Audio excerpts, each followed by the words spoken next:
Hi, எல்லோருக்கும் வணக்கம். நாளைக்கு மதுரையில் நம்ம தமிழக வெற்றி கழகத்துடைய 2வது மாநில மாநாடு நடக்குது. அது முதல்ல வந்து தாவேகா தலைவர் அவர்களுக்கு என்னுடைய மனமார்ந்த வாழ்த்துக்கள். ஏற்பாடுகள்லாம் பார்த்துக்கிட்டு இருக்கேன். ரொம்ப நல்லா நடக்குது. எனக்கு உடல்நிலை குறைவான காலத்தினால நான் அந்த மாநாட்டில் கலந்துக்கல இந்த வாட்டி. எல்லாத்தையும் பார்த்துக்கிட்டே இருக்கேன், அப்டேட் பார்த்துக்கிட்டே இருக்கேன். அதை நான் என்னென்ன நடக்குது, எது நடக்குதுன்னு. இப்போ பார்த்தீங்கன்னா எவ்வளோ விஷயம் நம்ம கேர்ஃபுல்லாக பண்ணணும். இப்படி ஒரு பெரிய விஷயம் நடக்கும்போது இன்றைக்கி பார்த்தீங்கன்னா அந்த கொடிக்கம்பம் வந்து இப்போ கீழே விழுந்துருக்கு அப்படின்னு சொல்லிட்டு ஒரு இதை பார்த்தேன். கொஞ்சம் அதெல்லாம் ஜாக்கிரதையாக எப்படி பண்ணோம், என்ன கொஞ்சம் பண்ணலாம். இது பாலாஜியுடைய சின்ன கருத்து. இப்போ இன்றைக்கி விழுந்தது நாளைக்கு விழுந்திருந்தால் எவ்வளோ உயிர் சேதமாயிருக்கும். அதாவது இப்படி விழுந்தது அப்படி விழுந்திருந்தால் என்ன நடந்திருக்கும்.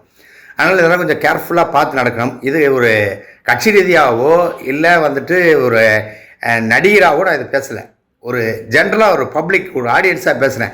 ஏன்னா நாளைக்கெல்லாம் பார்த்தீங்கன்னா அவ்வளவு இடம் நிறைய நெரிசல் இருக்கும். ஏன்னா முதல் மாநாட்டிலே பார்த்தீங்கன்னா அவ்வளவு கூட்டம். இப்போ இதுக்கு இன்னும் ஏகப்பட்ட கூட்டம் வரும். எந்த விதமான அசம்பாவிதமும் நடந்துடக்கூடாது. கொஞ்சம் கேர்ஃபுல்லாக இருந்துருக்கலாம். கொஞ்சம் பார்த்து என்ன மாதிரி அதுக்கான இது எடுக்கணும்னு பார்த்துங்க. இதை பார்த்தோன்னே கொஞ்சம் அதிர்ச்சியாக இருந்துச்சு. ஏன்னா ஒரு உயிர் போச்சுன்னா கூட அது பெரிய நமக்கு தான் சங்கடம். அதனால் வந்து கேர்ஃபுல்லாக இது பண்ணுங்கள். மாநாட்டுக்கு என்னுடைய வாழ்த்துக்கள்.